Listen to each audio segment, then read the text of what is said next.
Rats didn't actually spread the Black Death.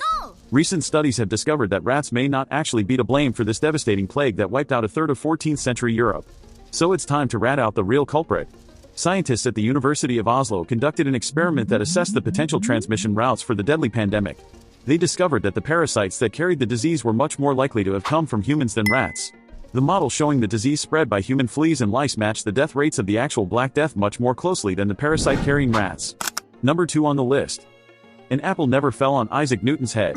The story that the famous mathematician had an epiphany about gravity after being bonked on the head by a piece of fruit is most likely an embellishment of what really happened. The first time the apple story appeared was in a biography of Newton written by his friend William Stukeley in 1792. The account says, the notion of gravitation came into his mind, occasioned by the fall of an apple, as he sat in a contemplative mood. Historians believe that he may well have seen an apple fall and begun pondering why it did so, but nowhere in any records of Newton's life does it say it hit him on the head. Thus, adds apple to the list of the biggest lies that made history. Next on the list, Vincent van Gogh didn't cut off his ear. Not all of it, anyway. The artist only severed the bottom part of his left ear, and no one knows for sure the reason he did it.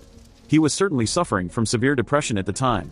Some historians claim that he was agitated after a spat with his artist frenemy Paul Gauguin. Others claim that it was an act of rage committed after he learned that his brother, who was a major source of financial and emotional support for him, was engaged. One thing is for sure though, it definitely wasn't his entire ear. Van Gogh is just one of the historical figures you've been picturing all wrong.